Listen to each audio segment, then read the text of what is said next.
Hi, it's Christina from Cemetery of Choice. Today's August 14th, and among other things, we are going to talk about something most people aren't aware of, and that's that self-induced abortions continue to happen, but not for the reason you might believe. But we're also going to talk about blaming it on green apples and about multiple deaths at one facility. So let's get started. The first death we look at today was on August 14, 1908, when a 23-year-old homemaker named Bertha died at Chicago's Evangelical Deaconess Hospital from complications of an abortion perpetrated on August 5th.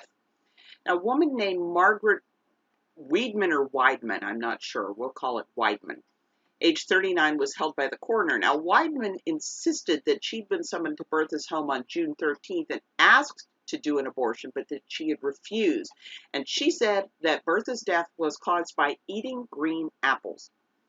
And I have Googled, might green apples have been some kind of abortion attempt? But I haven't found anything indicating that eating green apples will cause an abortion. So who knows how Ms. Weidman came up with that. A Dr. Albert Shopman testified that he was called in on July 13th to attend to Bertha, realized she was suffering from abortion complications, and hospitalized her. And Weidman was arrested based on statements from both Dr. Shopman and others at the hospital. I've been completely unable to determine the outcome of the case. Like, share, subscribe so I can get monetized, so I can go to Chicago and dig through these records and find out what's going on. Because this is really important. If abortion is criminalized again, we need to find. I used to think that, well, when abortion was illegal, if you even hospitalized a patient, you'd go to jail. And then I started researching these criminal abortion deaths and found out that, they were the Kermit Gosnells of their era. It seemed to be dependent on other things besides the law, what actually happened. So I want to find that out. Now let's jump ahead to safe and legal days. We had Yvonne, who was a 22-year-old with a young daughter at home, who went into Inglewood Women's Hospital in Los Angeles and had an abortion performed by either Stephen Pine or Morton Barkey. And this is something that people don't get. They talk about abortion should be a decision between a woman and her doctor. Well, I used to do litigation support for abortion-injured women and the families of women who died from abortion complications, and I abstracted thousands and thousands of malpractice cases, which meant that I read thousands and thousands of court documents. And I can tell you this, most women that go to freestanding clinics don't even know the doctor's name, okay? Typically, the woman has already been processed like a piece of meat and is already in the stirrups when the doctor walks in the room, and she's lucky if he even introduces himself. He probably already has a mask on. She never sees anything but his eyes. So Yvonne did not make a decision between a woman and her doctor. She did not, her records didn't even indicate. Her records didn't indicate. So her family did not know whether they were supposed to sue Stephen Pine or Morton Barkey. Wrap your head around that. So at any rate, she went to Inglewood Women's Hospital on July 10th and went into a coma immediately after her abortion, and she died August 14th, 1984. Now, the suit by her survivors alleged that Yvonne wasn't adequately advised on the risk prior to undergoing her fatal abortion. And she obviously didn't talk to the doctor first because she didn't even know who he was. Now, Yvonne is the count them fifth woman I know of that died after abortions at Inglewood Women's Hospital. Okay? Kathy died in 73, Lynette in 75, Elizabeth in 78, and Cora in 83. Then we had Yvonne dying in 84, and Belinda Bird died in 1987. And let me tell you, Inglewood Hospital was a hellhole. Belinda Bird, she was one of over 70 women rushed through abortions in one procedure room in a single day.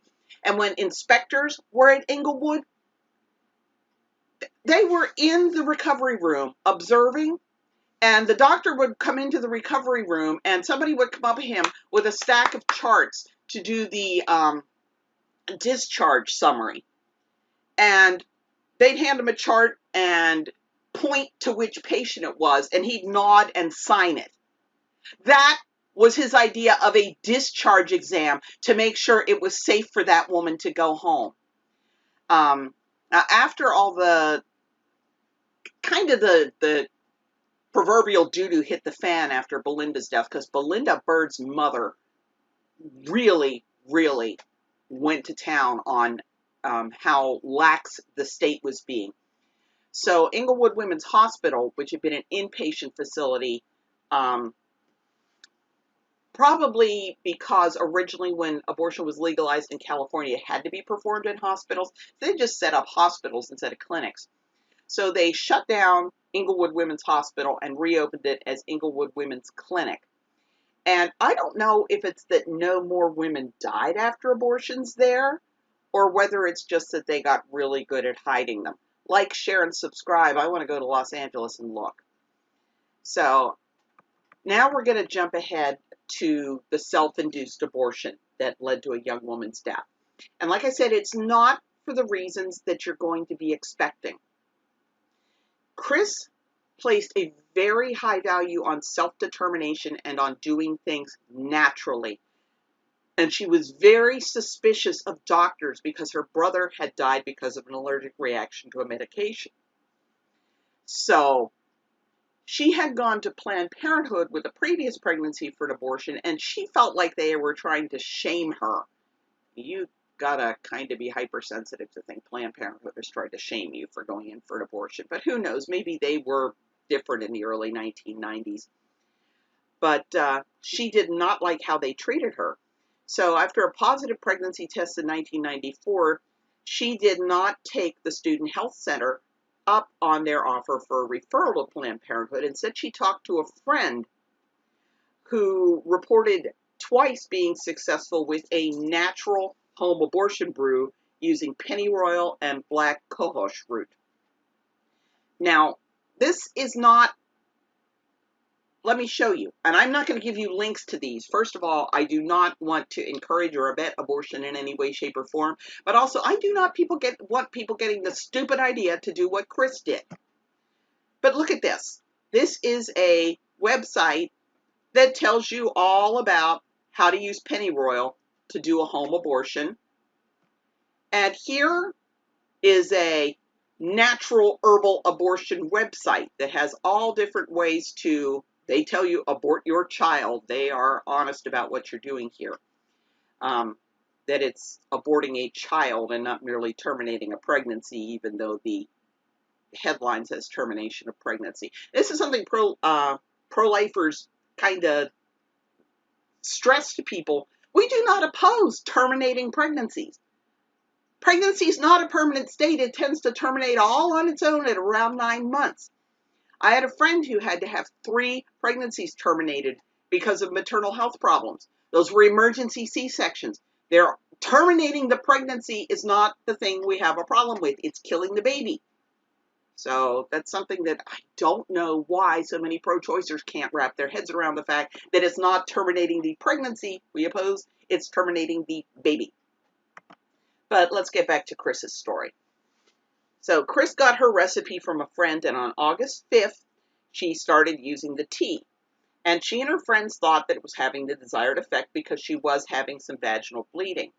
But Chris's mother was worried, and she urged Chris to go get an ultrasound to make sure that she didn't actually have an ectopic pregnancy. Chris got ill, she was suffering pelvic pain, and her friends got worried about her. And finally, sometime on Friday, August 12th, Chris agreed to take her friends up on the offer for them to pay for a visit to Planned Parenthood on the 13th. But Chris never made it to that appointment. The night before, she collapsed and started having seizures, and her friends called 911, and they did bring the abortion tea ingredients to the hospital. If you have a friend who actually gets it into her head to do this thing, make sure when you bring her to the hospital, you bring along anything so that they know how to treat her. So it turned out Chris developed severe clotting problems and was bleeding from every orifice and even from her piercing site.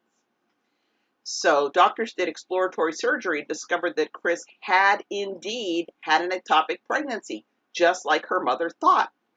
And the tea Chris had been imbibing had successfully killed the embryo, but of course, her body couldn't expel the embryo. So the embryo became a site for infection inside her body. So they removed the tube with the dead embryo in it, but it was too late to undo the damage that Chris had done to her liver by taking this tea again and again and again and again and again and again, trying to expel a fetus that she was never going to be able to expel because it wasn't in her uterus to begin with. So she was taken off life support and declared dead on August 14th. And I know of one other pennyroyal abortion, which was in Colorado in 78, that woman took pennyroyal oil. So, part of the point with Chris is that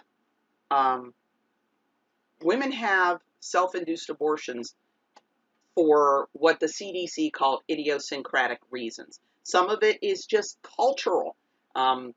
Maybe they are immigrants and women in their family had always just done home abortions with this method.